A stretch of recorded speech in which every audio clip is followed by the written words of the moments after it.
you don't know about flyer deals on Instacart, this message is for you. Flyer deals are like strolling through your favorite store looking for deals, but you're scrolling your phone, and maybe you're in bed. Because getting delivery doesn't mean you have to miss deals like you'd get at the store, like the one creamer that doesn't make your stomach hurt, or the pasta sauce you can't not buy when it's on sale. So download the Instacart app, shop flyers, and never miss a deal on one of your favorites. Plus, get delivery in as fast as 30 minutes. If you're a lineman in charge of keeping the lights on, Grainger understands that you go to great lengths, and sometimes heights, to ensure the power is always flowing.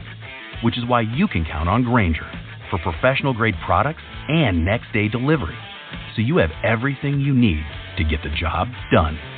Call 1-800-GRAINGER, click Grainger.com, or just stop by. Grainger, for the ones who get it done. Blog Talk Radio.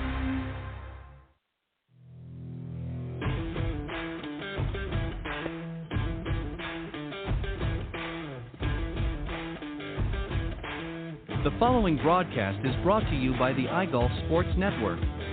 Golf Talk Live is sponsored by the iGolf Sports Network and Golf Tips Magazine. Here's Andrew to tell you more about our sponsors. iGolf Sports is a live stream broadcast and media production company providing quality programming designed to attract the golfing enthusiast. And Golf Tips, the game's most in-depth instruction magazine, including reviews on the latest equipment, tips from top teaching professionals, all designed to help you improve from tee to green. Welcome to Golf Talk Live with your host, Ted Odorico. Join Ted each week as he speaks with some of the best in golf. This week's special guest will join us a bit later. But first up is another great discussion on Coach's Corner. So let's introduce tonight's Coach's Corner panel. All right, good evening, everybody, and once again, welcome to Golf Talk Live. I'm your host, Ted Odorico, and we've got a great show for you tonight. We're going to be joined in just a moment or two by a couple of great professionals joining me on the Coach's Corner panel tonight. And a little bit later on, I'm going to be joined by the chairman and CEO of Golf Nation, Nick Buzzell. He'll be joining me in the second half of the show, so hopefully you'll stick around for that. But let me just remind everybody, of course, we are live every Thursday evening from 6 to 8 p.m. Central here on the blogtalkradio.com network. And that's 7 to 9 Eastern for those of you on the East Coast. It is live, as I mentioned, during the broadcast hours. But for some reason, if you can't join us and you want to still listen to the program, you can go to blogtalkradio.com/Golf Talk Live and just scroll down to the on-demand section. And all of the shows, including tonight, will be there in the recorded version in their entirety. Tonight's show, of course, will compile at the end of the show, and usually within about 20 minutes, sometimes sooner, it will become available in the list as well, and it'll be right on top. So it goes to the most current and most recent ones right on top. So if you can't join us live, not to worry. You can tune in whenever it's convenient for you and just go to that link, scroll down to the on-demand section, and you'll find all of the previously aired shows in their entirety there. So, but thank you for those of you who are tuning in live tonight. I appreciate it as always. And I'm excited with tonight's show. I've got a couple of panelists. I've got one here right now. Hopefully the other one will be on his way shortly. They were on a couple of weeks ago and very graciously agreed to come back. Of course, I'm talking about John Hughes, a PGA Master Professional, honorary president of the North Florida PGA section. And he was the recipient of the 2013 PGA's Professional Development Award and senior editor and Golf Tips Magazine top 25 instructor, as well as he's been part of the Golf Tips advisory staff. And then more recently, in 2023, he was received the honorary North Florida PGA Section Teacher and Coach of the Year. So we're always excited when you guys get some new stuff. And also joining the panel is Jim Endicott. He's coming back on, and he's the Director of Instruction at the Royal St. Cloud Golf Links in Florida. And he has over 33 years of experience teaching people to play better golf. And he's received numerous awards, including the 2022 North Florida PGA Section's Patriot Award and Youth Player Development Award, as well as the 2023 Youth Player Development Award. Also, he was a former director of the Golf Digest School. So we're waiting for John, but Jim, welcome back, as I should say, to the Coach's Corner panel. Well, thank you, Ted. It's always great to be here. I really appreciate you having me on, and I'm looking forward to a great show tonight. Well, I appreciate it, and hopefully John will be joining me shortly. Otherwise, I'll be busting his chops. So you can bet on that. Absolutely, no, as will I. Yeah, we'll give him a hard time if he ends up making it. All kidding aside, as I've mentioned so many times, Jim, in the past on the show, I know you're new this season, and I'm glad you were able to join us this season. I'm really excited to have you on board. As I've said, so many times, it's difficult. I know you guys are out there all day on the lesson tee and working and other family commitments and things like that. So it's always an honor and a privilege that you guys are able to push away at the end of the day and come and chat with me for a little bit and expel some of your knowledge with my audience. Is very much appreciated and certainly does not go unnoticed by the audience as well. So appreciate that. But so here's what I thought we would do. I'm going to give John just a few more minutes and then we'll start into our discussion. But why don't you just take an opportunity? I'm going to give you this. I know you're going to be coming on as a guest, in a little bit, but I thought this would be a good opportunity for maybe you just to talk a little bit about yourself. So what got you? When did you first sort of take up an interest in golf? Did you start relatively young? What sort of got you started in this game? Well, I actually started quite young. I was 8 years old, and we lived 2 acres of land, and we had fruit trees in the back field. And my father would have me hit from one tree to the next. And so I would hit from the pear tree to the orange tree and from the orange tree to the lemon tree. And I would just kind of go around that back field, just seeing how I could move the golf ball from one tree to the next. And he kind of showed me how to hold the club and some reasonable motion of how to swing it. And then I just went and fiddled around and had some fun with it. So that was the beginning of my golf. Yeah, very similar. You and I, my father obviously introduced me to the game, and I ended up, obviously at some point was able to play on the actual golf course, but we had a very interesting park up in where I grew up, and we had many soccer fields. So we used to play post to post and dream up a few different hole scenarios, if you will, and imagined playing in the Masters, as most kids, growing up at that age, always, especially when they, got interested in golf, always dreamed about playing, with Nicklaus and Palmer and all those greats of the game. So we had a very similar upbringing in that respect. So what was the turning point for you, as you recall, from going from just sort of hacking around, if you will, no pun intended, on the in the orchards and that, to saying, you know what, I think I'd like to be more involved in this game? How did you become a teaching professional? Well, I became a teaching professional actually while I was in college.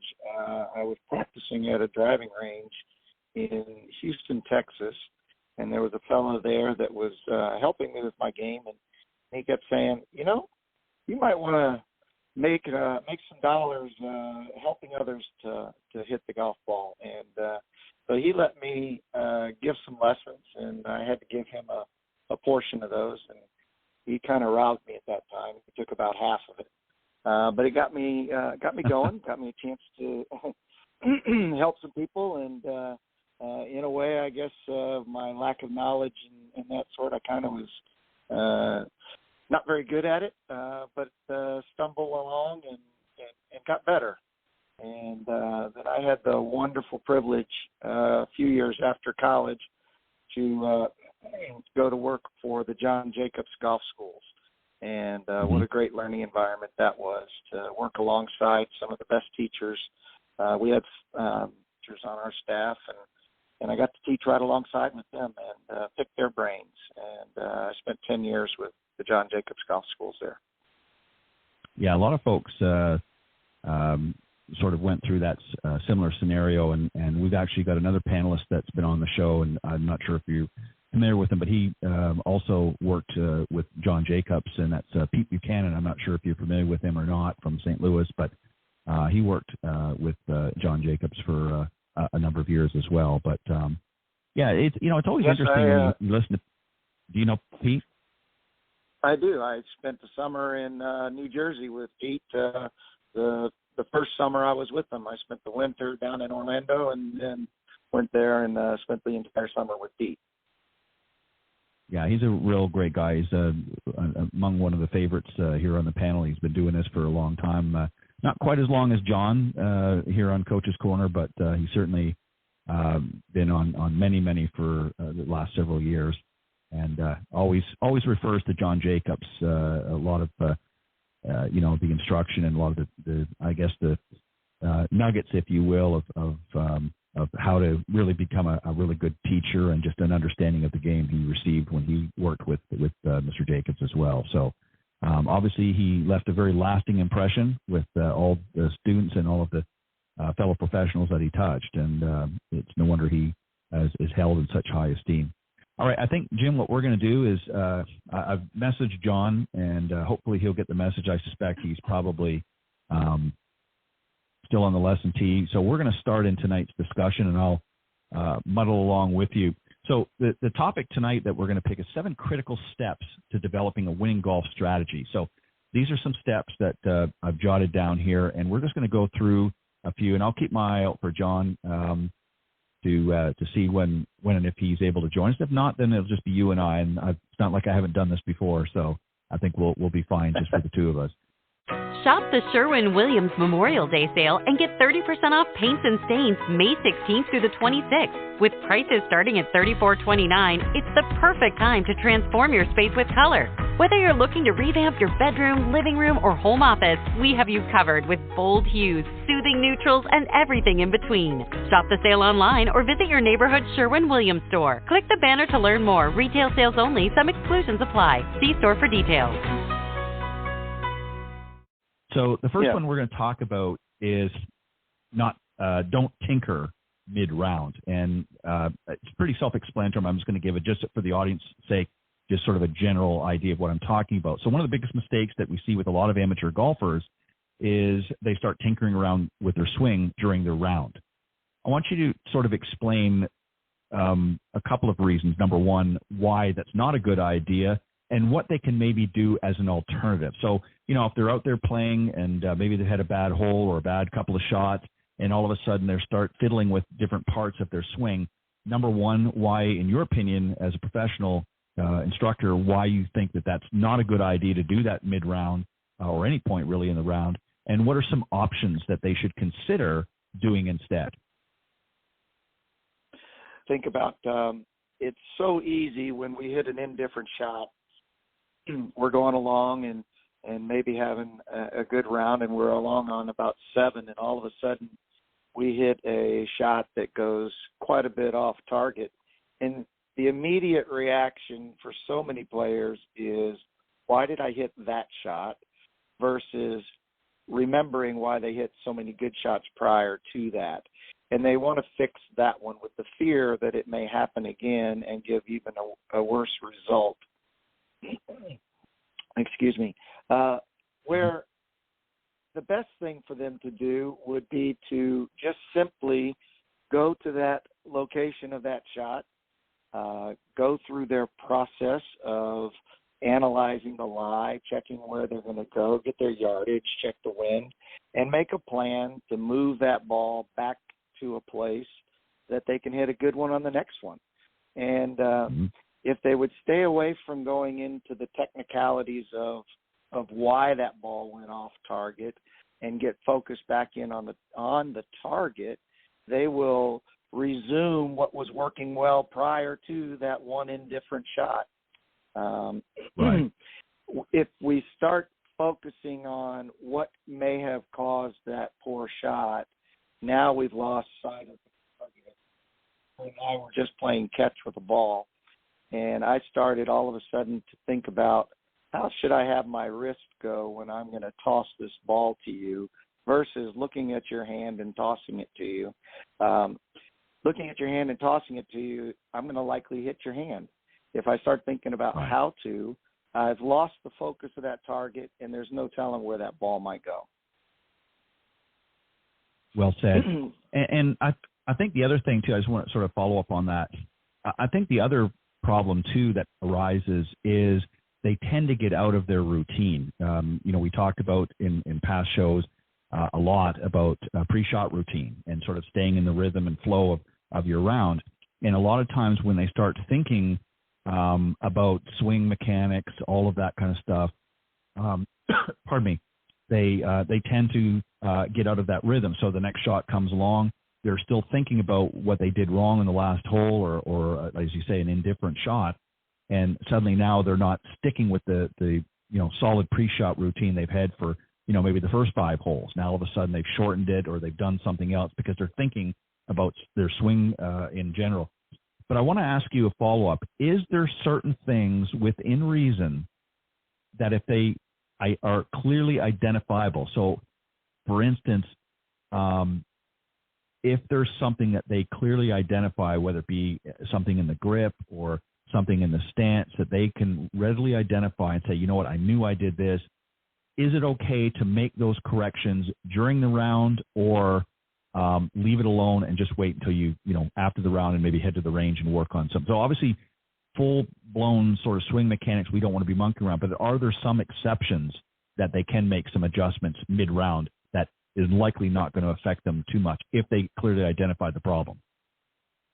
Absolutely. And in all of my lessons with my players, I get them an understanding of when their golf ball has performed in a certain way. They've curved it to the right, or they topped it, or they hooked it off to the left.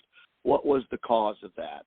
And I give them some sort of a drill that would improve or correct that fault. And so you mentioned the pre-shot routine, which is critical in the game, but there's also a need for what I would call a post-shot routine. And so a player hits a ball that curves off to the right, and they recognize, well, I need to check my grip, and I need to have a feeling of how I release the golf club. And perhaps they have a drill where they just simply swing or hit golf balls with their feet close together. And so we would have them think that way, take a rehearsal swing or two with their feet close together to feel that club face release prior to putting the club in the bag. And now we have realigned ourselves to the correction and realigned ourselves to performing the way we were prior to that poor shot. Now we put the club in the bag, and when we put the club in the bag, that poor shot is eliminated, erased. The new feeling is there, and we're ready to go on and begin the next shot with our pre-shot routine. Yeah, good points. And I think for the listeners out there, I think there's always an opportunity to learn, and I like that. I'm a firm believer in post-shot routines as well. Pre-shot is certainly critical to becoming a better player, but I think post-shot, some may refer to it as analysis. Whatever language you want to use, that's fine. But I think the post-shot is equally important as well, because that's a good opportunity for an assessment to say, okay, what's happening here? What am I doing differently? What am I doing wrong?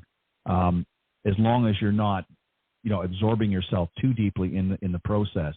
And this goes into the next thing. Again, when you start to run into some issues, some challenges out in the golf course, it's very, very easy for your mindset to go by the wayside.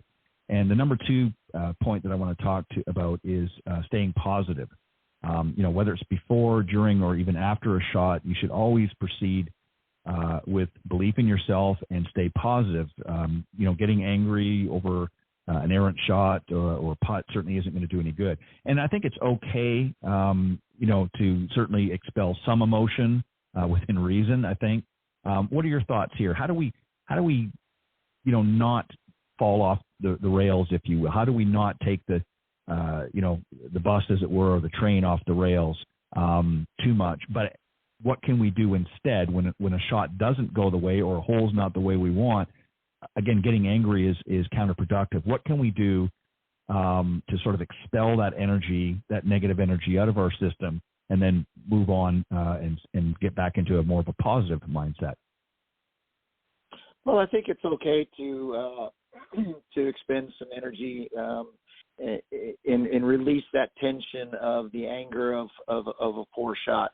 The post-shot routine will then convert you from that anger into the next step and what we're going to do for our next shot and proceed. And what I try to get the players to understand is when you've hit a ball into a situation that maybe you're not happy with, you've hit it in the trees, or it's in the fairway bunker, or it's off in the deep rough. We play this game to have fun, and we play this game for the challenge of the game. And when you've hit a shot into a difficult situation, into the trees or into the deep rough, you have just presented yourself with a challenge. So you've given yourself something of why you play this game. It may not be the fun of it in that situation, but you have the challenge of it. And then if you execute that in a positive way, now you're having fun again. So each and every shot gives you what you are out there to do, which is play the game and have some fun and overcome some challenges. So if we can always look at it from that perspective, we have a good chance. I use an example of one of my players who was playing in the regional tournament in her high school event, and she started off and through 4 holes, she was 5 over par, and she was getting down on herself. This could have cost her the chance of qualifying for the state tournament. And I pulled her aside and I said, let me ask you a question. You have on hole number 5 tee box, and so you have 14 holes in front of you. Have you made a par or birdie on every one of the holes in front of you at some time that you've played this golf course? Well, yes, I've made a par or a birdie on every one of them. So can you do that today? And she kind of started thinking, well, gosh, I've done it before. I think I can do it again. And she ended up finishing the round at +3. So she turned that difficulty, said, I'm going to challenge myself to go do what I can do. And she went on and did it. So, again, every shot gives you a chance to do what you're out there to do, either have some fun or overcome a challenge. Yeah, and it's I look at it this way too. You know, whether it's a good shot or one that's maybe not so good in that column, every shot is a learning opportunity. If it's a really good shot, it's something that you're going to put in you know, the positive box, if you will. If it's one that maybe didn't come off the way you want, it may go in a different area, if you will, but it's still an opportunity to learn from what were the issues, what were the circumstances. Was it just a miscue on my part? Was a miscalculation? Whatever it is, I always look at it as a learning opportunity for the student or for the player to be able to draw from at a later point. Not focus on necessarily the negative parts of it, but just say, okay, isolate what it was that they did differently. And as you pointed out with your student, is reaffirm that, hey, you've done, you know, have you done this before on the hole? Have you done this on the course? What have you? You know, were you able to get those birdies and pars on some of these holes? And it refocuses their energy and direction into a positive way until, yeah, you know what, I did, and I know I can do it again because I've done it before. So again, it sort of redirects that negative energy and turns it into a positive, and I think that's the best way to sort of flip the switch, if you will. This is one, Jim, that I think a lot of folks fall into this trap, and we call this one "Don't Be a Hero." And you know, we all want to be a hero sometimes when it comes to, especially in our decision making, and we see a lot of, and I hate to say it, but a lot of the boys tend to do this more so probably than the young ladies. They want to reach for the driver every time, even though it may be not the best, circumstance. And you know, a lot of times they get egged on by their buddies, you know, maybe hit some great drives out there. I think there's other alternatives, and I think you have to do an assessment. So it's nice to be the hero, but sometimes it's not always appropriate. Give us an example. Well, I think it's we were doing a golf school just recently, and the conversation on the golf course came down to how do we hide the ego and replace it with strategy. And so we look at these shots and we say, okay, I know at some point in my life I have hit this shot, so I think I can do it. So I always like to ask that player to take a moment and say, okay, out of 10 hits, how many are going to work? And if they say 2 out of 10, well, that means we got an 8 out of 10 chance of it not working. And so often we see them hit a shot, their tee shot, and it goes off into the trees, and we go into the woods and we find it, and they look and say, okay, there's an opening here that's about 4 feet wide, and if I can thread it through there, I can run this up on the green. And I ask that player all the time, okay, you're in the trees right now. How big was that fairway area between the trees that you were trying to hit your tee shot to? Oh, well, that was about 40 or 50 yards. Well, you just missed a 50-yard wide target. Now you're going to try and go through 4 feet. Let's go out on this direction here. So we can hide that ego and move on to our strategy of what is golf about. Golf is about hitting a golf ball a certain distance at a certain target. And note I said certain distance. It doesn't mean it's always maximum distance. We're trying to negotiate around the golf course that has obstacles. It has things that the designer of that golf course has put in place to deceive us, to confuse us, and it's our job to overcome that and plod ourselves along in a way that each time, if you always take the assessment that I want to hit a shot from where I'm at, that I have a reasonably good chance to hit a good one, to a place that I have a reasonably good chance to hit a good one again. And so if we find ourselves in trouble, my father told me as a young lad, if you find yourself in trouble, get out of it in one hit. That ego aside, let's move it back to a place where I can hit a good one on the next one. That's more fun to hit good shots rather than rattle it around the trees for 3 or 4 and make a 9 or a 10. Right. If we can take the concept of I got to hit it to a good place that I can hit a good one the next time, and I'm going to hit it a certain distance that I feel comfortable I can go at a target that is safe, I think they'll find their scores go down. Yeah, it's amazing, really, well said. It's amazing how people sort of throw strategy out the window when they get on the golf course. When you think of from a businessman's perspective, you have a strategy, you have a game plan, whether you're in sales or, another executive of some kind. And, you put together a strategy, a game plan, if you will, of what you're going to do and how you're going to address whatever the situation may be. And you execute that plan. And sometimes it comes off well, and sometimes adjustments have to be made. But nevertheless, you stick to that plan. It's well thought out and well prepared. But for some reason, even some of these same people that would do that in the boardroom, suddenly they get out in the golf course, and it's like everything goes out the door. And I think that, again, it's very easy to get dragged in, when you're playing with your buddies and they're egging you on, oh, you can hit this and you can hit this.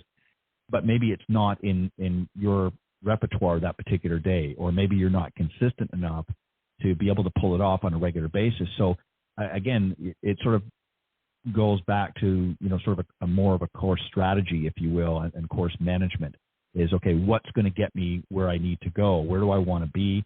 Let's assess the situation and do that. And as you said, put the ego aside. And that's very difficult to do for a lot of people. And we see that, as I'm sure you do, all the time. Number 4 is one that I guarantee most people never think of.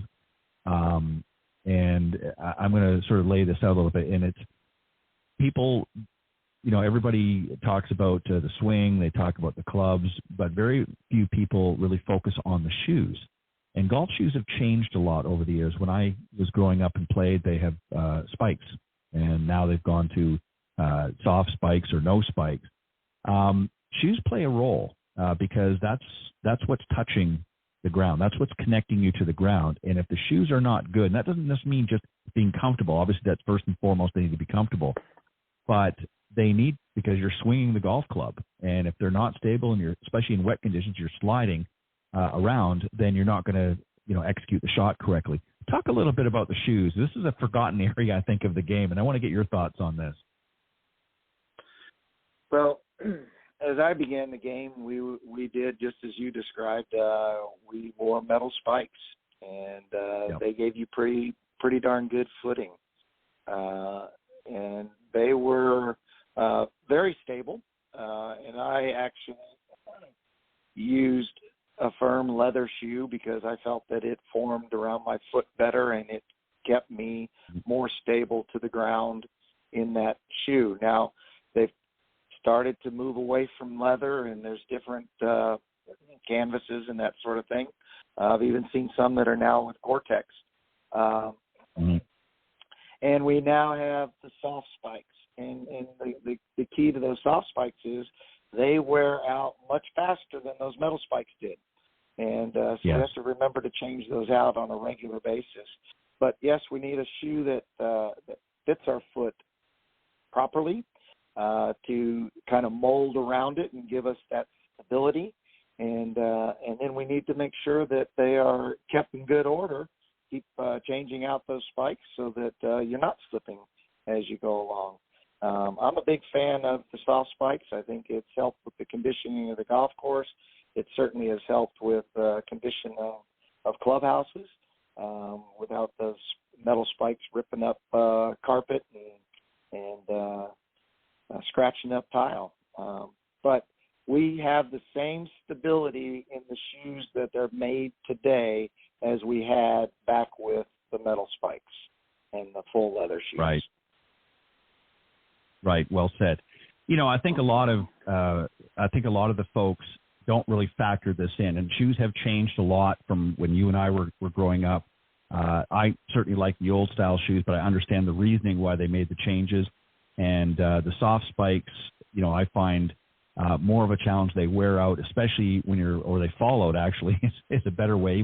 Even though you lock them in, and they seem to. I've sometimes taken them off, and I'm missing 3 of the soft spikes on, a couple on one and one on the other one, and I'm like looking all over for them. But a lot of people overlook that and don't realize the importance of having good footwear.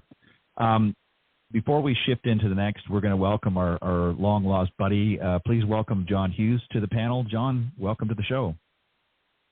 Jim, my apologies. Clientele demands took me a little overtime tonight, but it's all worth it when we're growing the game. Well, that's right. That's why you are where you are and as good as you are, because you take care of that client, and that's wonderful. Thank you. Appreciate the compliment. Not a problem. I'd already introduced you, John, anyways, just in the interim, but I'll deal with you later. But no, I'm only kidding. As I've said many times, I'll try to live up to it. Ken, does you always he do get that. The rest of the questions? I'm going to give him a couple for sure that he's going to answer on his own, and that'll probably take us to the end of the show anyway. So you can take a break if you want. And John, I got 30-second answers. Yeah, no, I don't think so. I doubt that very much. That'll cost you an extra jar. That'll cost you an extra jar, by the way, John. So you might as well start working on that this weekend. So I'll tell you what, here's what we're talking about. That I'm going to have to sell it. Yeah, hey, I'm happy to do that. I'll happily help you sell those. So here's.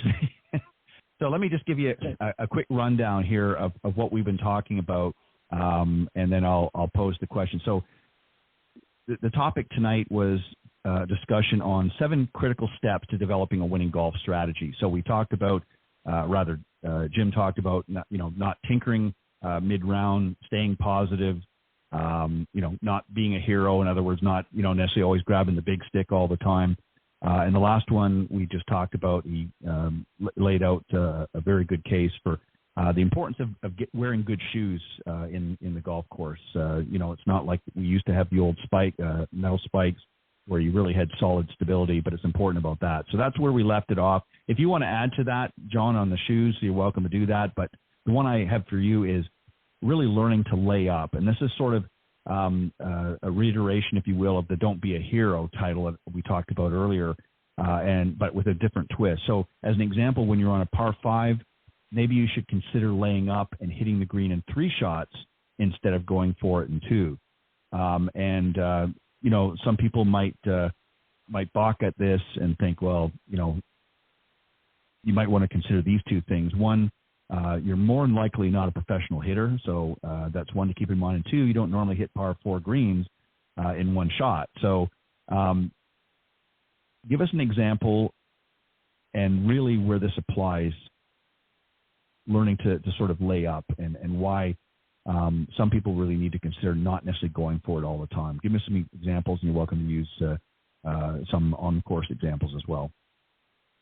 Sure. First off, with the shoes, I missed the medal because my knee needed it, and now my knee doesn't need it, so I guess I don't miss the medal. But that I'm sure Bill Filson doesn't miss the medal either. As far as laying up goes, it's a great question that I'm constantly on course with clients with, having them understand their odds. And everybody's odds are different based on your skill level, based on how far you hit certain shots. And I think what you have to do is realize how far can I hit a shot and be in play and have my next shot provide me an opportunity. And it's a very generic, very general statement, but it's very apropos regardless of what situation you're in. Even off the tee box, what club can I hit that I can hit most effectively and leave me the best opportunity for my next shot? It was something Nicholas lived by. When we're talking about laying up, let's talk about a par 4. There are some people out there that should be laying up to a very long par 4 because their second shot in from 200 plus with a club that they cannot control or have lack thereof control of the face can put you in a situation that might be very detrimental. It'll lead to doubles and triples.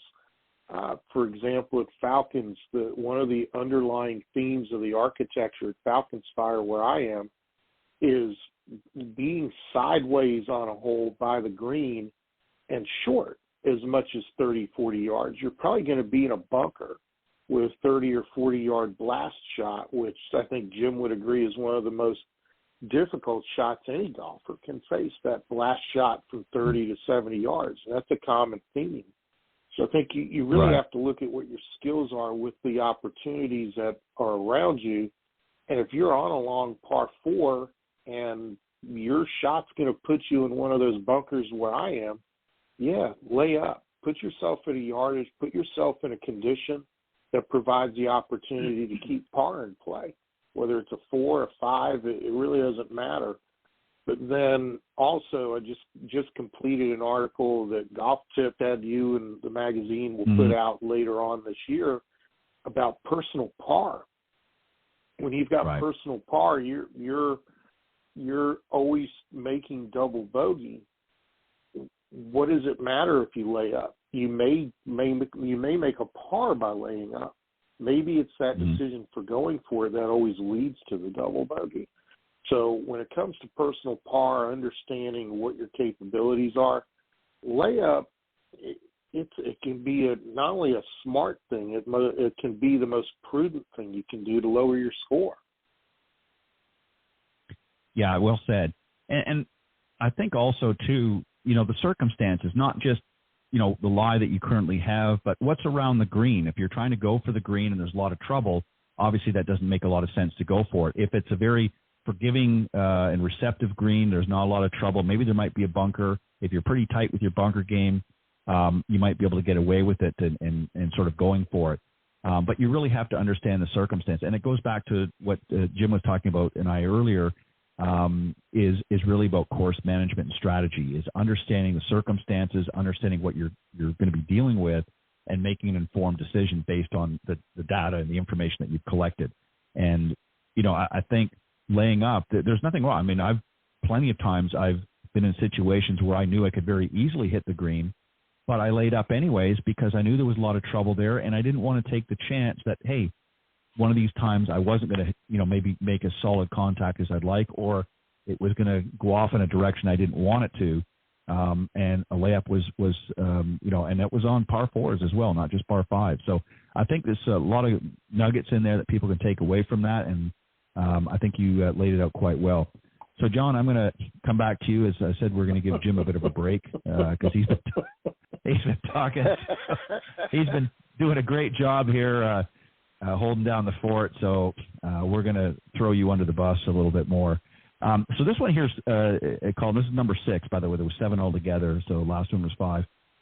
So this one we're going to is called the danger zone. So when it comes up to a hole check for danger zones, if you will, take a look at the scorecard or measure out the distances to where hazards lie.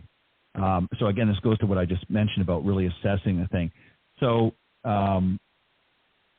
give us an example. Walk us through, if we're coming up, if we're playing the next hole, what should we be looking for? And based on, and you can just use a generic example if you want. You can use a student, to sort of further put the points out. But what should we be looking for as a player when we're coming up to that hole? And it doesn't necessarily have to be approach. It could be right from the tee box.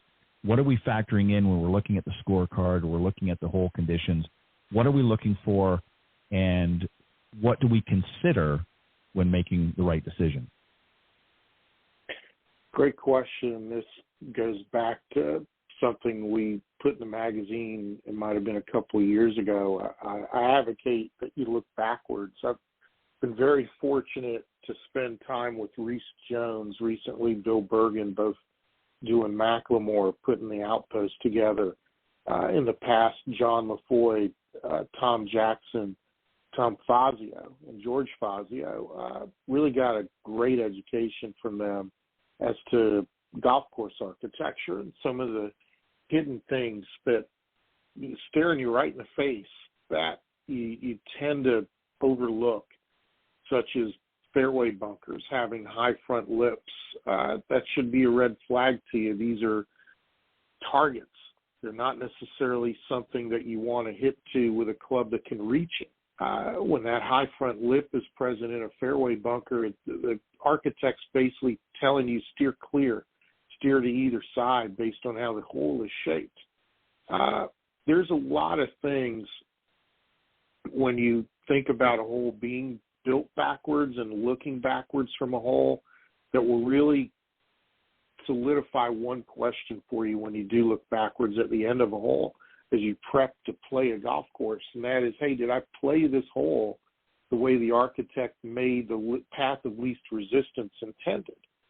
And a lot of people, having a hard time controlling club face, having a hard time holding balance, which holds club face stable, can put you in some awkward situations. But understanding some small little red flags such as that one. Another one is what you can't see is probably in play. Have you done your due diligence with a GPS system before you got out of the cart? Have you looked at Google Maps, Google Earth to really look at how the holes you're going to play with that strange new golf course layout? Can you find some themes amongst the golf courses you play that are designed by the same architect that can provide you some hints before you ever arrive? These are all things as you prepare, as you create this strategy of 7 points.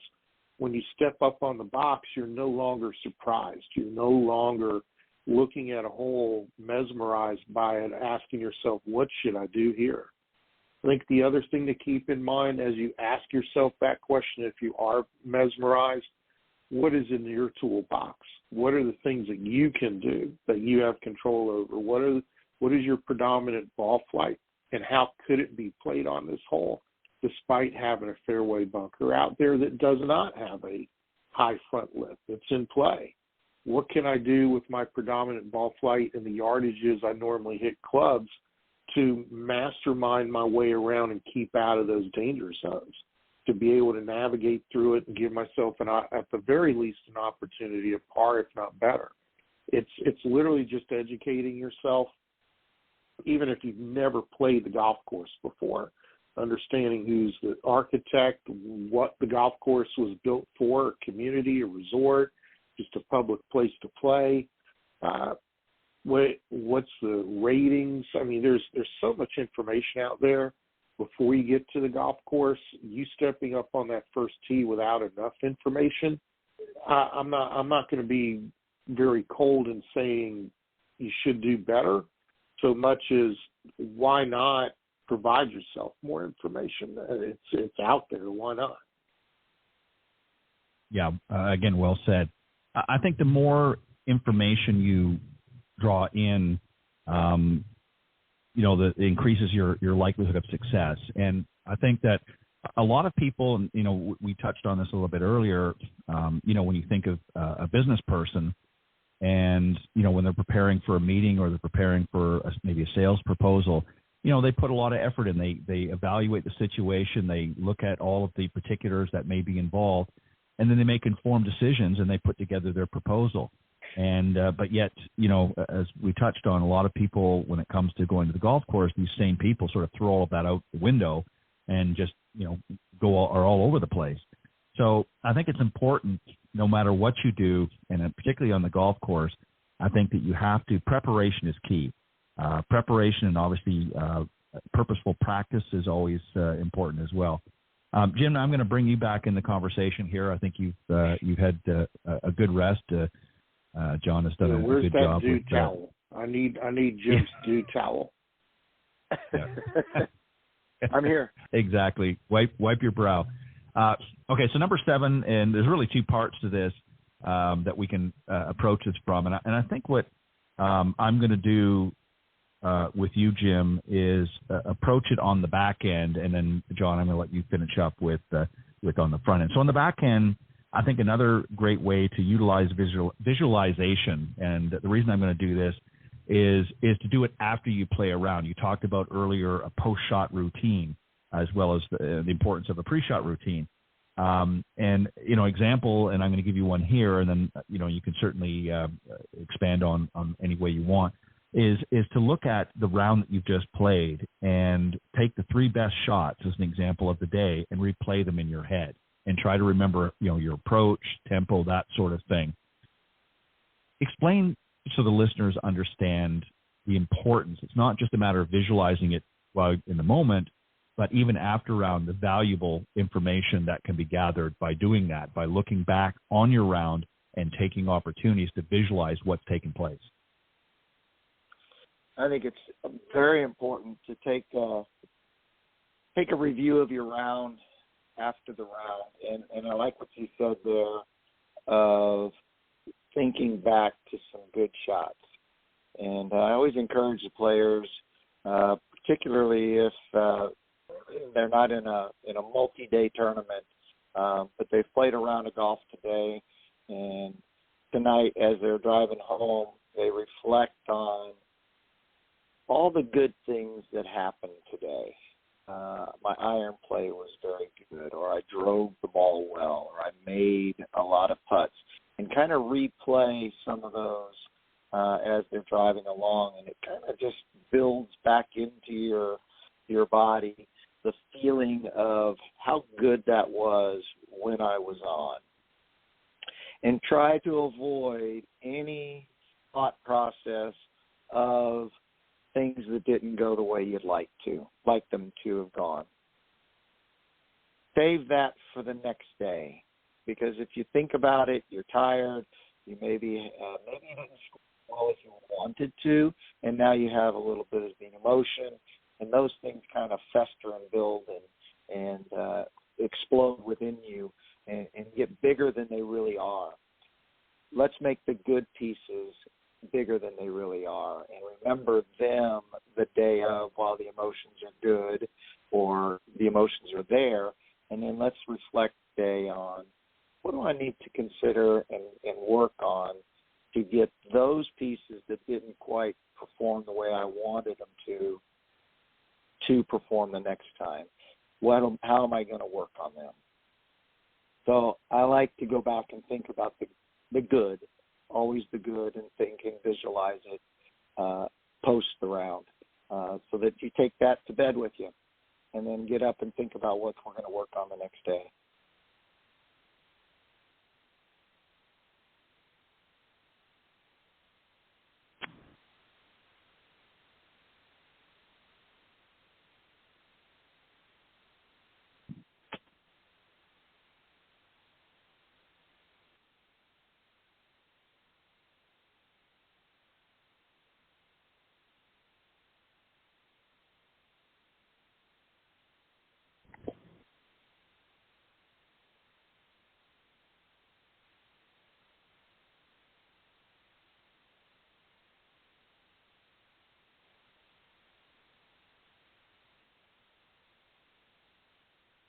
apologies. I'm not sure.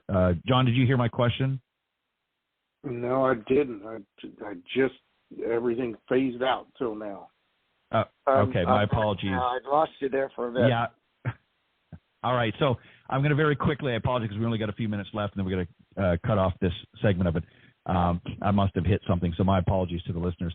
So basically on the front end of the visualization, we want to look at maybe even doing that prior to the golf course. We're playing a course, as an example, that we play quite a bit.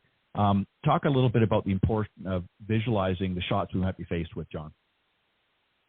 Sure, it should be a integral and required part of your pre-shot routine. Just envisioning your target.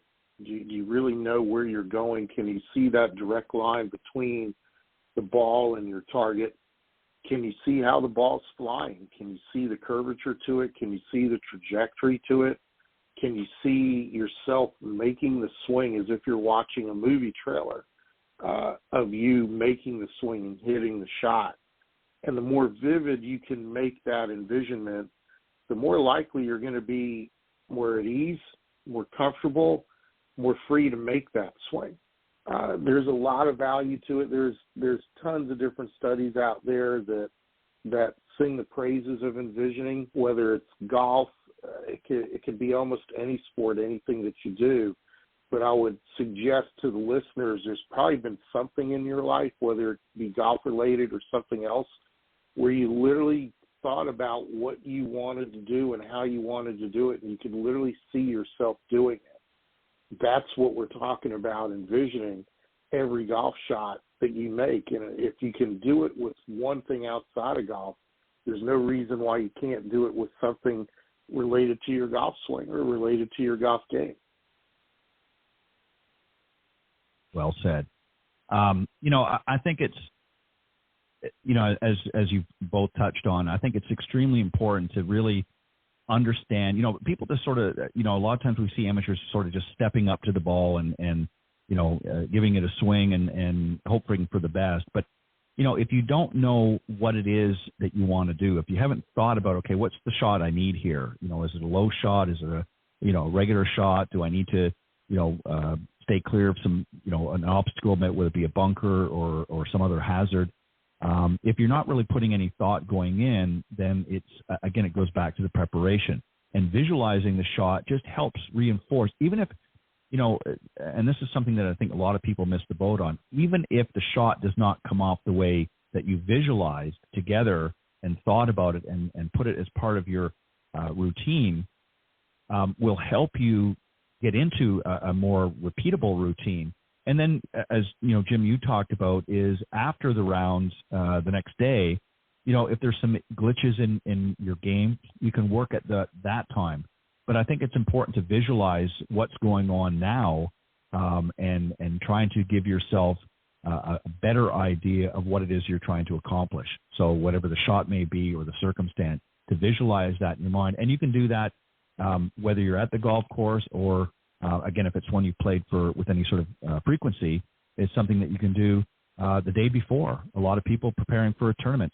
Sometimes, I guarantee professionals are doing it in a practice round and doing it well before they come to an event, and they're thinking about the shots. I guarantee this season when the Masters approaches, there's people that are already thinking about the shots they want to hit on the various holes. So it's very, very important, and I think it's, again, one of these things that people need to increase the frequency in which they do that. But some great points. And, John, I was glad you were able to join us. And all kidding aside, I know that, as I've said many times, it's important that we do our due diligence on the golf course with our clients. They come first. And I consider it an honor and privilege to have both of you here. And I appreciate you guys coming tonight. So I'm going to give each of you an opportunity. Jim, I'm going to let you go first this time. And then, John, just to let the folks know the best way they can reach out, and if there's anything quickly that you'd like to plug, maybe an event coming up or something that you want to make the listeners aware of. Ted, as always, thank you so much for having me on the show. And they can reach me at jim@endicottgolf.com or on my website at royalstcloudacademy.com. And we really appreciate the chance to be on this show and looking forward to more. Perfect. And we'll definitely have you on again many times this season. And I appreciate you jumping on the bandwagon, as they say. John, best way the folks can reach out to you, and if there's anything that you'd like to plug, by all means, go ahead. Well, I'm going to go in reverse order and plug the fact that Jim doesn't promote himself as much as he should. If you live in Florida, you've got a junior golfer. One of the best run junior golf tournament events is the Top 50 Tour. Jim does an outstanding job in the Central Florida area, and a lot of my junior clients play his tour. I highly recommend you do so. Jim, what's the web address for that? Top50tour.com. Is that correct? It's top50juniortour.com. That's top50jrtour.com. And thank you for saying that, John. No, not a problem. I've got a couple clients playing this weekend at his event. They're excited. He really makes it a fun time and a very professional time for youngsters of all ages and the parents, and I appreciate that. Ted, as always, thank you. I want to apologize to you and Jim and the listeners. Just got caught up with a client who I hadn't heard from in a long time, who was struggling with a lot of things on and off the golf course, and just felt like, hey, they needed somebody to talk to, and I was there, and that's what I do with all my clients. You can find me at johnhughesgolf.com, any social media with John Hughes Golf, and I just want to remind people I will be going to Macklemore in May, making final preparations for that. Have a few slots open for you to visit me there. It's a wonderful top 100 golf course, one of the best 10 finishing holes in all the world, and a very customized program for you awaits you there with me. Hope you can join me. There are very few limited spaces available. You can find out more at MacklemoreGolfSchool.com. Perfect. And no apologies needed, John. Always glad to have you on the show, and just a little kidding and ribbing on the side as normal. But you've come to expect that over the year. Yeah, you've come to expect that over the years. So go ahead. I guess we should clarify something as far as the jars. I don't want people thinking we're transporting across the borders illegal substances.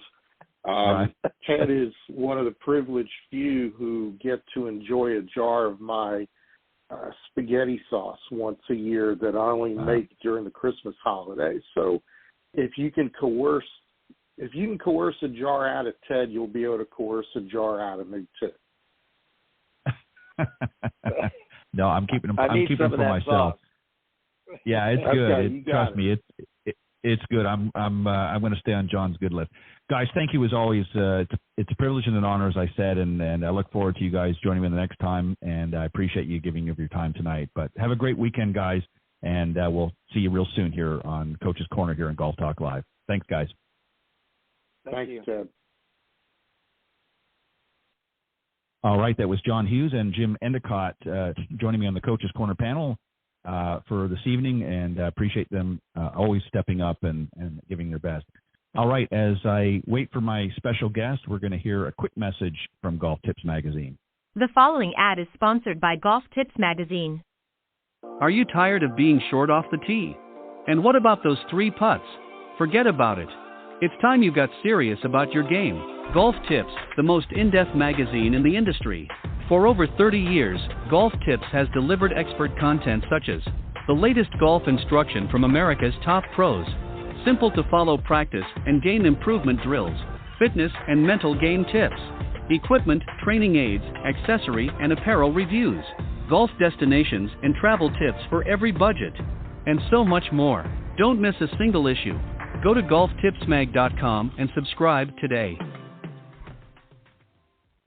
All right, welcome back, and always excited to have the guys on the Coach's Corner panel. We always have a good time, and little side ribbing every once in a while, but always a lot of good fun. And hopefully you guys, are continuing to learn from some of the information that we give you on the whole purpose really of the panel is for us to exchange ideas and share some thoughts and various tips to help you guys to become the best players that you can be. So we hope you continue to tune in and join it throughout the season as we continue our discussions on the Coach's Corner panel. All right, I'm just waiting for my special guest, and it looks like he's here. So I'm going to just do a quick introduction, and then I'll get him to join me on the program. My very special guest this evening is the Chairman and CEO of Golf Nation, Nick Buzzell. He's one of the modern-day media's most respected entrepreneurs and executives, and he is the founder and pioneer of two of the world's most valued streaming channels, Spirits Network and, of course, Golf Nation, which we're going to talk about tonight. Spirits Network was launched in 2019, and they had a sort of a sneak peek of Golf Nation back in December. So we're going to talk a little bit about that and more. So please welcome my very special guest, Nick Buzzell. Good evening, Nick, and welcome. Hi, how are you? Thank you I'm for doing having very me. well. It's my pleasure and honor. Thank you for joining me this evening. So what I'm going to do first before we get into, and I know we're going to talk about Golf Nation, but what I want to do first is I always like to, especially when a guest has never been on the show before, is to kind of pick their brains a little bit about golf in general. So I just want to ask you, why golf? What about the game appealed to you early on? Well, I've been a golfer since I was a 12-year-old, and I've always enjoyed the game of golf. I found it, as I became an entrepreneur, harder to make time to play golf. And when we started to create our shopping video channels, shoppable video channels like Spirits Network, which was our first channel, we saw that there were a tremendous amount of audience members of the Spirits Network that were interested in golf. And so because of that data, we decided to launch Golf Nation.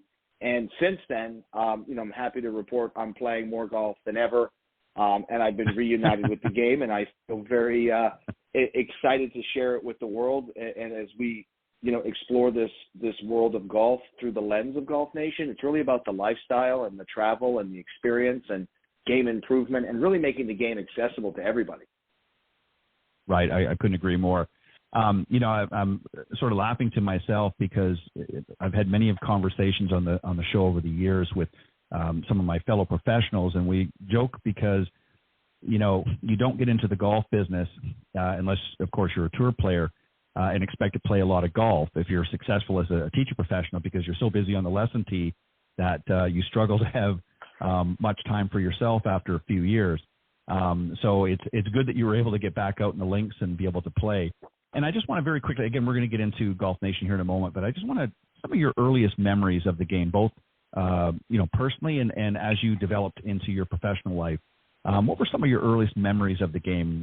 Were you an avid watcher of the game? Did you follow, the Nicklases and the Palmers of the day, or what was some of your earliest memories? Well, as I mentioned, I started when I was a young man, and I remember playing with my friends and looking for ways that we could play more golf. And it became really a social thing. And even as as an adolescent, you're so limited to the things you can do. Having, your parents drop you off at the golf course was a good, 3-4 hour break. You could go out and play 18 and, have some hot dogs and have some sodas and really enjoy it. And then, as I got older, I started to play more golf, but also realized how great it was to connect with nature and really be outside and be, in the great outdoors and really enjoy the game through that lens as well. So as I've grown to love the game over the years, I also realized it was a game, as most people do, best played frequently. And the more you played, the better you got. Right. So, I remember that. And I also remember it being a challenge. It's one of those games where, one day you can do a great, deal of damage to your clubs, to your ego, and to the course. And then the next day you can feel like you were, part of the Tiger Woods school of great golfers and really, get your, call it your highs, before you get your lows in terms of just great, great drives, great putts, and just playing a great game. So I feel like it's a great humbling experience, and I've enjoyed playing, and I continue to enjoy the game. But I also think the game is changing, and I think consumers, and even myself, I find sometimes playing 9. We joke that maybe the perfect number of holes is 12. Because it's just enough to say, feel like you've done it. But depending on how much time you have and who you're playing with, I I think it's, there's a great opportunity to look at golf through the connected consumer as well. Yeah, and there definitely is. We've certainly directly in the industry have noticed a big change. A lot of different variables in how the game is played. Obviously, it's taken on a much more entertainment value as well for the average consumers with the onset of organizations like Topgolf and some of the others out there as well. So yeah, you're definitely right. I'm just very quickly, I'm thinking about, what you said is, how some days you go out there and you're doing some damage and then other days you're, part of the Tiger Woods alumni.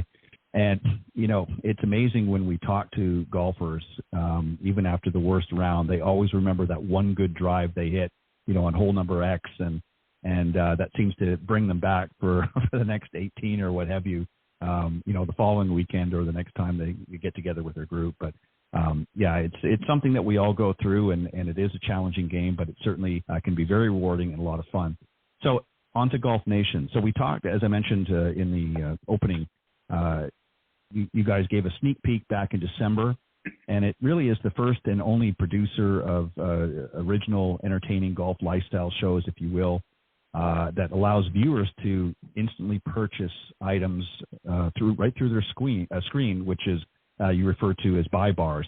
And just let me tell you, the folks, a little bit about it, and then I'm going to ask you some specific questions. But so there's a number of episodes of various series, seasons, what have you. It's commercial free, and they average anywhere from 5 to 30 minutes, and some of the specials, of course, are longer. And Golf Nation has referred to Netflix meets QVC for golf, which I found was very interesting. But you said something, and I want to ask you about this. So based on some of the market research that you guys have done in preparation for this, what did you find consumers were looking for? What was it that you guys said, okay, you know what, this is something I think is really going to hit well with consumers? What was some of the thought process there? Well, I think, when you think about golf as a game that has withstood the test of time, and then you think about the impact that things like COVID-19 had on golf in terms of turning new people onto the sport and getting, more rounds of golf played than I think any other time in history, it brought a whole new audience to golf. And I do think that the golf industry is really missing an opportunity to market and to promote the game and the accessories and the lifestyle around the game to an audience that is not the traditional golfer. I have a lot of admiration and respect for people who are professionals and who have been playing the game for many years, and there are some who play golf who like it in its traditional form. However, I do think there are, women and people of different diverse backgrounds and different age groups who would enjoy golf if it was more approachable, less intimidating, and also just through the lens of what the connected consumer is really looking for, and that is experience and food and beverage and beautiful scenery and the challenge of the game, and even playing the game with music.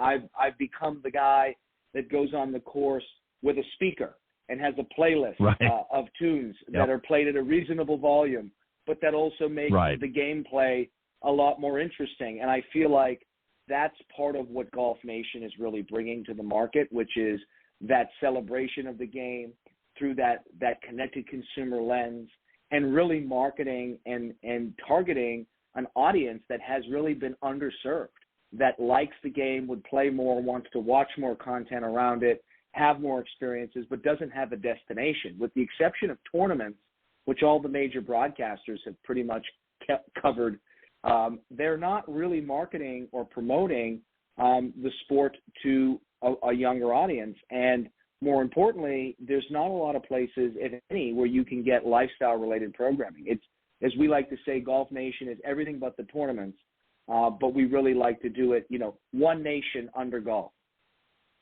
Yep. Well said. Nick, the other thing, too, that I find, and you raised some really great points, is, again, unfortunately, we've gone through this pandemic, but for golf, it's certainly seen some upticks, to say the very least. But I think one of the problems that I've seen in the industry for a long time is they continue to go down the same sort of rabbit hole, for lack of better words, and always assuming that pushing memberships and things like that. And today's generation doesn't necessarily want to be beholden to one particular course. They want a new experience. They want a different experience. And they want other options. We refer to it as sort of a Golf Plus experience. That's what I mentioned earlier about the entertainment. So this is something that, obviously you guys are looking to really bring to the forefront. And you've, brought a team of which is comprised of a lot of golf industry visionaries and many folks that have been involved with organizations like NBC and Bravo and so forth, producers and that. And you're looking to really change the way the game is approached. And I think that's a great thing because every generation is different. Not everybody wants to necessarily belong or even play traditional golf. So when you were putting this together and you're looking and thinking of some of the talent that you're bringing that's involved as far as content, what were you looking for when you were building some of the content for it? What were some of the things that you were really trying to focus on? To look at, yeah, absolutely. And it was to look at the golf experience through the lens of the audience that we're targeting, but also who is playing the game and who's playing it differently. So we have, PGA players like Zach Johnson and Kim Johnson in a funny situational comedy kind of series that is hosted by our president, Susie Whaley, called Don't I Know You? And essentially it's somewhat like the Newlywed Game. And of all the things you've seen folks like Zach Johnson do, it's something that you would not normally see him do, right? So this was kind of like, how can we put golfers and professionals and also influencers in different scenarios and different lights? We have another great series, Golf Unseen, that's all about adventures and going around, whether it's playing 18 holes and then having an amazing culinary experience, pairing with food and wine, all the way through to jumping out of an airplane to going to experience the local culture. So from skydiving to dining to just going back to the course and continuing to explore other courses. The idea is that golf is the spine in which a lot of these experiences happen, but it broadens out further than just playing the game. And as you've seen, and I encourage the listeners to go check out, we've got a great fun show called Ambush with David Faraday, where we have David doing, off-camera hijinks, and really surprising and delighting people all the way through, the universe of golf courses, including in a great location like Ocean City, Maryland, where David surprised golfers in several episodes of the series Ambush. So it's really about driving that overarching kind of spine of golf as the connector, but being broad enough where you can really celebrate it through the lens of everyday life and what people are really looking to do on their time off and when they're enjoying the game, but also when they're not on the course. Right. Yeah, I think that's a great point too. Is I think too often the industry has sort of assumed, okay, well, let's get them onto the golf course. We've got everything here that they need, but maybe they don't really want the consumer doesn't really necessarily want to, as you pointed out, maybe play 18 holes. Maybe it's 9. Maybe it's a combination of 12 or what have you, and then they want to go and explore what is around in the area that they can do, something else they can do, and timing is a big thing. It's much different now than when I was growing up, where you had a lot more time to play 18. In some cases, we would even throw in an extra 18 and play 36. A lot of people's lifestyle nowadays don't have that, and I think that's been a struggle for the industry to really change. So when you're doing what you're doing now with Golf Nation, you're obviously targeting, trying to get into a much younger market than typically what the golf industry does. And it's not all about tournaments and that sort of thing. And we certainly see enough of that. And to go to a point that you talked about a few minutes ago about that very thing, one of the things that I've had complaints about with the industry, and I'm not going to, bash it or anything, but the only exposure most people have when it comes to golf, if they don't play, is what they see on television, and it's all tournament. And the first thing that runs to, because I've talked to many students about this, is what's your impression? And it's like, I can never play at that level, so it's not a game for me. Is that something that you sort of came across when you guys were first researching, and obviously from your own personal experience, is this something that you were discovering as well, that people were not relatable to the game for a variety of reasons, but number one being is it was something that they didn't think that they could go out and take part in because it was the representation was a very high level of the game, and they weren't seeing opportunities where they could fit in. Is that kind of what you thought as well? Yeah, absolutely. I mean, I think when you watch professional golf, the production value of the video is very good. The overall skill of those players, it can be very intimidating, both men and women.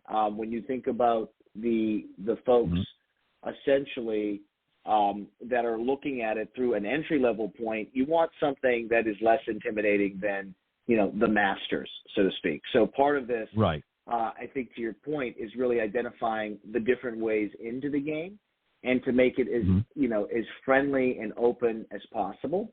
And then I also think that when people play the game through the leisure sport approach versus the competitive professional sport, and they learn about all of the things around the game, I go back to, just the experience of going to, the halfway house and getting, a hot dog and a margarita and kind of enjoying the outdoors. Or I've gone and had golf experiences where they're making, barbecue food and fresh, and fresh fruits and vegetables.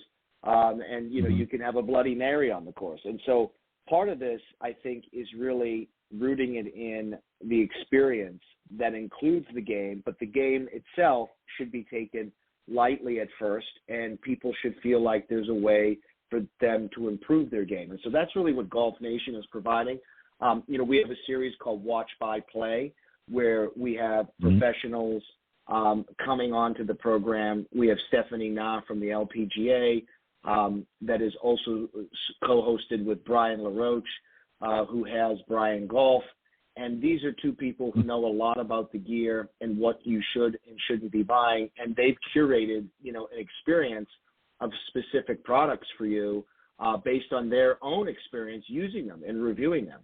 So we're finding that it's expected from the consumer standpoint for it to be accessible and on multiple devices. And so we're on connected TV, we're on mobile apps, we're on .com. Right now, Golf Nation is free.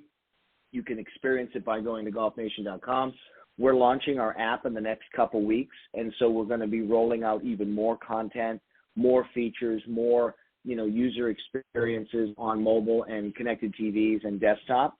And I think when you watch this on a big screen, you have that great, kind of network TV feel. And then when you watch this on your mobile device, on the go, you have that more personalized kind of bite-sized, snack-sized content experience. So depending on, your level of interest in the game, and some people, I don't want to undermine the importance. If you really want to get good at the game and you want to be a pro or you want to be, an amateur that can play in pro-ams, then I would, advise you not only to watch the programming, but we have some really fun series coming out around coaching and tips and tricks to make your game better. So, we take it lightly. We take it through that lifestyle approach, but we also have a path for those that really want to dive in and play it from a competitive sports standpoint.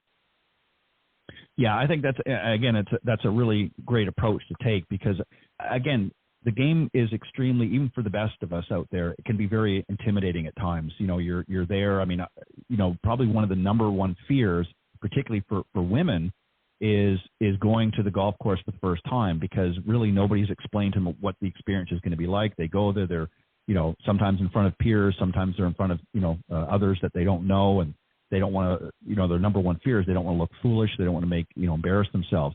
So it's very, very intimidating. And I think sort of having a softer approach and saying, okay, here's a way to get introduced to the game, and sort of take it at your own pace. Visualize watching some of the programming that you're going to be featuring on the platform, just to kind of see, hey, is this something I want to do? And then, moving on to some of the other options that are going to be available. You mentioned about instruction and that sort of thing, which obviously I think is great as well. And you mentioned that this is initially going to be a free platform. So is there going to be some other options for more advanced subscription-based or that type of thing? Maybe talk a little bit about that. Yeah, so right now we have like I mentioned, a free-to-watch platform, and once you watch the programming, if you see the buy bar come up in the lower left-hand corner of the screen and there's something you want to buy, you can sign up very quickly. And what's great is that you have the ability to create the experience of being able to make an instant purchase. You don't have to do additional logins, and you don't have to create different accounts on different devices. So once you've created an account, whether you're on a TV or you're on a mobile device, you can access the content and you can buy the products. It knows your shipping, it knows your billing. It makes it very easy. Right. And so that is call it the freemium way to experience it. And then we also are going to be offering later this year a box of the quarter club, where you would be able to subscribe and get hand-selected items that would help your overall experience with golf, whether it be a viewfinder or it be hats or gloves or balls or tees, but also some surprises, including spirits and other things that we think you will enjoy as part of the Golf Nation box of the quarter experience. So the key here, right, is to continue to blend the physical and the virtual worlds together and really create that video commerce experience that is easy to do on any device. Yeah, I think that diversity is really the key here. Is again having an all-around experience. I think, and again, not to belabor the point, but it's great if you enjoy watching the tournaments, or if you're somebody that wants to be a competitive player. There's lots of junior programs for those younger ones to get involved in, but not everybody's looking for that experience or even has the desire for that. So, and there's really has not been, and I'll be the first to admit it. I've been around the business for 30 years. There hasn't really been a lot of other options available. And from what I'm hearing from you tonight and what I know of Golf Nation from researching and that is really you're offering another approach to an introduction to the game, while at the same time still offering some of the traditional options as well with instruction and so forth. You guys have received a lot of praise editorial, to give you an example, Forbes.com and the Sports Business Journal, PGA.com and others. What has been some of the overall impressions or feedback from them based on what you've done so far? What are they saying about it? Yeah, I mean, I think depending on who you are and what is exciting for you, some of the traditional golf, players and enthusiasts are not as interested in the lifestyle aspect. And for them, traditional golf broadcast TV is a better experience. And for others, we've had people that have kind of come in skeptical, thinking, oh, what's this content look like? And the response has been, this is beautiful programming. It looks very premium. It's very well produced. It looks and feels like something I would see on a Netflix or a major network. And I think some people come in thinking it's YouTube, and then they realize that it's not. And I overall have heard nothing but really positive comments around, I watched a few shows. I really got stuck there for, 20 minutes, or I didn't realize that there, I could, watch a show like Tee Shots that was bourbon tasting, and a 3-chip contest closest to the hole wins a bottle of bourbon, where we could combine a crossover series like that, from our first network, Spirits Network, which is basically like Food Network, but for beverage alcohol. So, the science, the history, the culture, the story behind the cocktails and the products, where there's crossover to golf. And, spirits and golf go together like peanut butter and jelly. And I feel like when you think about, the way in, so to speak, you might get a bourbon fan that didn't realize that there was a golf network. You might get a golf fan that didn't realize there was a bourbon network. But the key here is to really create enough different types of programming that really appeals to everyone in a way where they can come in and they can get, that first premium experience and have that instant path to purchase of what they see. Right. Again, well said. Yeah, I think there's a lot of opportunity for crossover here, not just between the two networks, but in other areas as well. And it's just a matter of really exposing, folks that maybe typically would not be, the general target market of our industry. And that's really what has gone on. And one of my biggest concerns, through this last few years, golf was, it depends on who you talk to, but, some say, well, golf was on the decline and they got a shot in the arm, no pun intended, with the pandemic and, to rise up and which is true to some degree. There were a lot of people new to the game and also some folks that came back. My biggest concern was, how are they going to handle this new surgence of new players, particularly? What are they going to do differently? And it sounds to me, from what I'm hearing, you guys recognized this opportunity and said, look, we can keep going down the same path with golf and the various industries, or we can offer something new and exciting and different that has not been done before. And if I'm reading things right, that sounds to me is what you're really offering here, correct? Yes, and to that point, part of this is really rooted in how do we create that ongoing integrated experience where it's story first and sales second.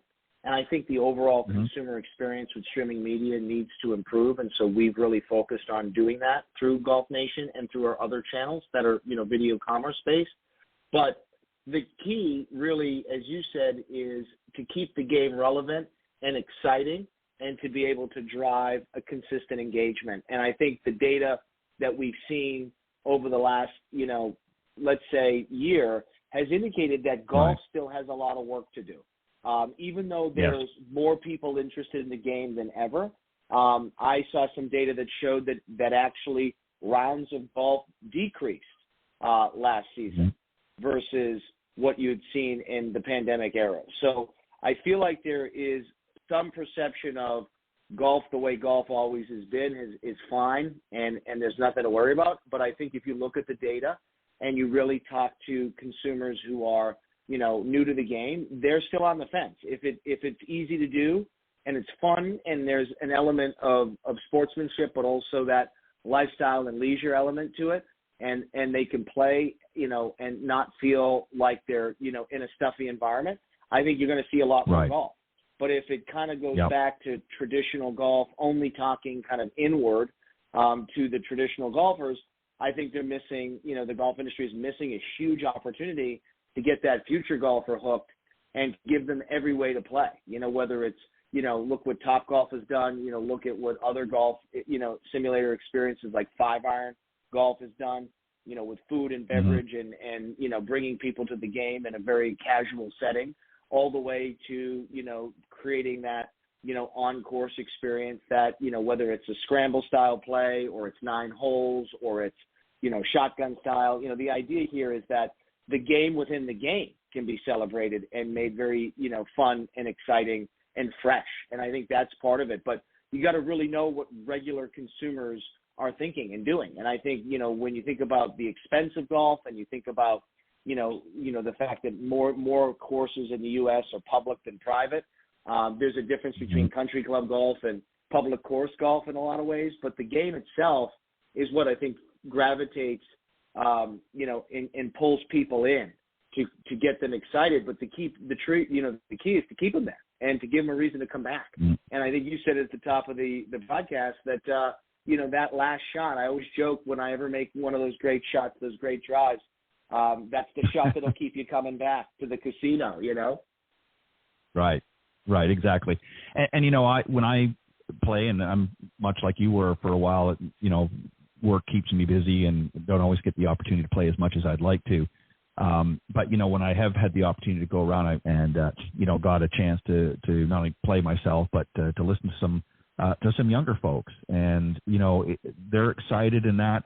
And they're not your typical golfer that goes to, say the country club. And for them, it was a fun and an exciting experience. And I think there's room for everything. I think everybody has, again, depending on what your interests are, there's room for all. And unfortunately, golf for a long time was very closed off to the average person. Again, price, costs have been a big factor. But as we talked about earlier, is with the traditional networks, and again, there's nothing wrong with that. It's great to have professional golf on there. We enjoy, I watch it whenever I can. But at the same time, if that's the only representation that's being projected out there, and the marketing for equipment and things is such that it seems very unattainable for the average consumer, then it becomes a turnoff. And so I agree with what you said. I think golf has needed to find a way of reaching new markets that they've never reached before, but more importantly, they need to invest the time, money, and efforts to be able to keep them there and not just shuffle them into traditional formats like the the junior programs and the traditional golf areas that they've done for many decades, because they're going to find very quickly, as it's happened in the past, is that the numbers are going to continue to dwindle. So here's a great opportunity been given to the golf industry, and I'm excited to hear what you and your team has been preparing to launch and getting out there to do that very same thing and getting new people to the game. We talk about in this industry about growing the game. Well, here's a great opportunity to do that. It's still fairly early on in this venture, and every business goes through sort of a trial and error period, if you will. What has been some of Golf Nation's? You've sort of done the research, you've really looked into things. What are some things that you're understanding better now than you did when you first thought about putting this together? Well, I think, part of the experience and what we have seen in terms of navigating the industry is that many people are resistant to kind of change and innovation. And I think a lot of, the folks who are marketers in golf, and we experience this a lot in the spirits industry as well, is that it takes a lot of education and getting people to kind of think through a different lens. There are some people who have seen the work that we've done on the Spirits Network side and have said, wow, this is really, proof is in the pudding, amazing job, let me get involved, right? And then others have taken a kind of wait and see approach. The idea here that we've created the destination for golf lifestyle with a layer of commerce or shoppability is no easy task. And what I encourage the golf marketing industry to do, and even the non-endemic folks who want to participate in the golf industry, is to look at our innovation and embrace it. And by helping us market and advertise our platform and gain more traction with users and audience, it's really building and owning an audience. And I think a lot of marketers and folks in the golf industry, they do Facebook, they do Google, they do, SEO, SEM, Yeah. They're really renting their audience. And what we're trying to get the industry to embrace is to own an audience and to own them on a platform like Golf Nation, where not only can we learn about what they're doing and what they're what they enjoy, but we can take that data and we can create really relevant programming and really relevant product offering and make it feel very personalized and customized. So the more that we continue to learn the industry and kind of where some of the white spaces and where some of the blind spots are, the more that we continue to kind of craft our story. And what we've seen is, we've pitched, brands early on, and now we see them coming to us more and more, seeing that the platform has launched in a sneak peek format. And we're excited to show what else we have behind the scenes. We've been hard at work creating, over a dozen original series, multiple episodes. We have some really great announcements coming with some new distribution partners where we're going to be front and center on, a bunch of connected TVs. And we see this owning the living room opportunity with this commerce experience being really the future. And, the TV is really become the new cable, and these TV manufacturers have essentially created an app experience. The TV is acting more and more like the mobile phone. And even though I think a lot of people read and hear data that says everyone's on, mobile watching video, the truth is TV consumption and streaming TV from an engagement time and in time spent is almost 4 times that of mobile as it relates to video.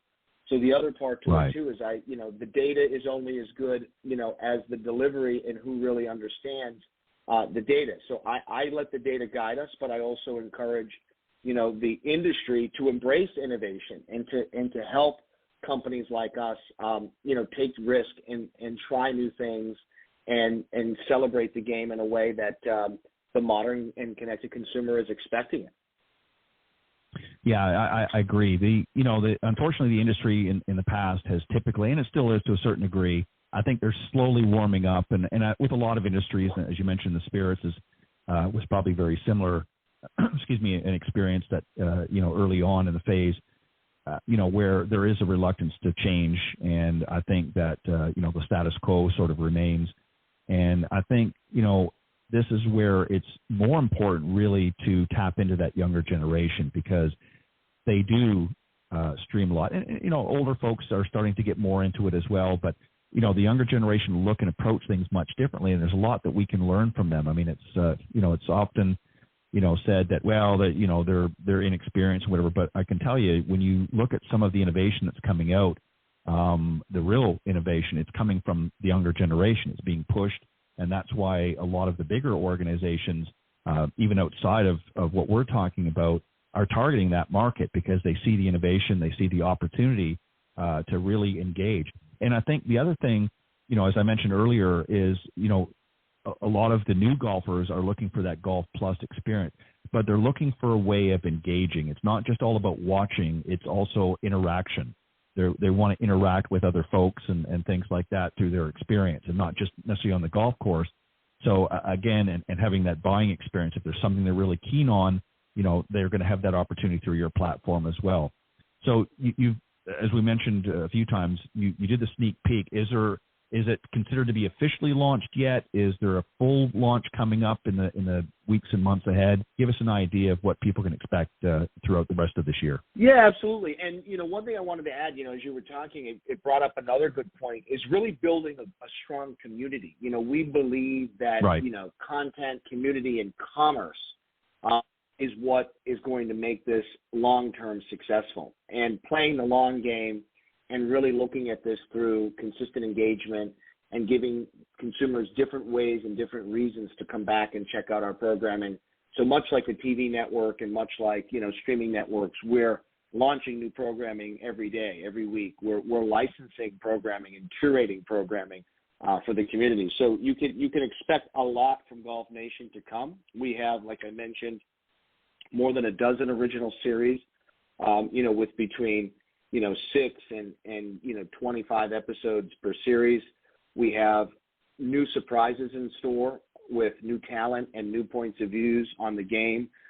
We have the app itself is not officially launched. It's been in sneak peek mode, and we anticipate officially launching in April, where we will be making some really strategic announcements with some of our distribution partners, and we'll be releasing more content. We have some great series that are currently in production that we'll be releasing along with the larger launch. At first, it'll be available in the Apple iTunes App Store and the Android App Store as a mobile app. Again, free to join. Go to golfnation.com. If you sign up to the Golf Nation newsletter, we promise not to overwhelm your inbox. We're actually very mindful in how many emails we send out, but we will keep you up to date on the release of the app and release of our CTV and kind of connected TV app. We'll also be launching on Apple TV and a variety of other connected TV devices where you'll be able to see Golf Nation front and center.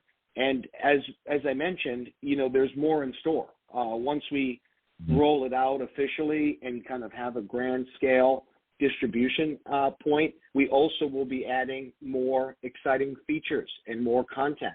And more gamification of the experience. As I mentioned, the game within the game. So we have a lot of exciting things ahead. We have an awesome team, led by Susie Whaley and supported by some really great storytellers and some really great marketers and brand builders. And we want, to keep the game, fresh, and we want to keep the industry guessing a little bit because that's what makes it fun, right? I mean, we are. Sometimes we feel like we're Willy Wonka in the chocolate factory, and then in other times we recognize that everybody has an earn and a yearn to be able to see more. But we would rather be quality over quantity any day. Yeah, I couldn't agree more. Yeah, you want them guessing and coming back for more, and so yeah, you have to slip on your poker face every once in a while and just sort of let the cards unfold as they unfold. Well, I think it's fantastic, Nick, and I really appreciate you coming on and giving us a sneak peek to my audience as well with things to come. And I'm going to sign up for the newsletter, and I really appreciate the fact that you pointed out that you're not going to bombard the folks, because that's obviously a big turnoff for a lot of people when they get into these newsletters and they're constantly getting their inbox full. So that's nice that you guys are being conscious of that and respectful of that. And I'm going to look forward to seeing as things progress and launch. And I did go on and actually watch episode 1 with Susie and the Johnsons, and it was quite entertaining and very interesting. So definitely you got some winning talent on the network for sure. But very quickly, one more time, where the folks can go to get more information. Thank you, and I appreciate you having me on, and I encourage you and everyone to stay tuned. There's a lot more to come. Again, free to watch, golfnation.com. Sign up once we launch the apps. Once you've registered on .com, you can access the app just like you would any other app. Same username and login and credit card info, and you also, once you authenticate one time, you're good to go. So check it out. We hope to hear from our fans. We hope to hear feedback from the consumer. Tell us what you want to see. Tell us what you're excited about. We really believe that we can build a community destination with premium quality content, direct-to-consumer purchase, made easy and fun. And I appreciate you and the listening audience giving us a shot and helping us spread the good word about Golf Nation. Sounds good. Again, golfnation.com. All the information's there, and some good entertaining value for sure. Nick, thank you very much for taking time and speaking with my listening audience. I know that they will enjoy it, and I look forward to seeing some of the other updates and things to come in the future. But much continued success, and we definitely have a winning formula here. So I appreciate you coming on and sharing it with me tonight. Thank you so much. All right. You have a great evening. You too. Bye-bye. All right, that was Nick Buzzell, the chairman and CEO of Golf Nation. Again, you can go to golfnation.com to get more information and to sign up. And it is currently free, and obviously it'll be offering some other options as things progress. So definitely we'll keep an eye out for that. Some great entertainment value as well. And it sounds like they're going to have some opportunities to learn more about the game as more unfolds. So hope you'll stay tuned for that. Again, special thanks to the guys earlier, John and Jim, for joining me on the Coach's Corner panel. Look forward to having them back on as well. And again, special thank you to tonight's guest, Nick Buzzell, Chairman and CEO of Golf Nation. On that note, thank you everybody for tuning in. God bless, and I will see you next time right here on Golf Talk Live. Thanks for joining us. We hope you enjoyed this week's broadcast of Golf Talk Live. We'd like to thank this week's Coach's Corner panel, and a special thank you to tonight's guest. Remember to join Ted every Thursday from 6 to 8 p.m. Central on Golf Talk Live. And be sure to follow Ted on Facebook, Twitter, and Instagram. If you're interested in being a guest on Golf Talk Live, send Ted an email at ted.golftalklive@gmail.com. This has been a production of the iGolf Sports Network.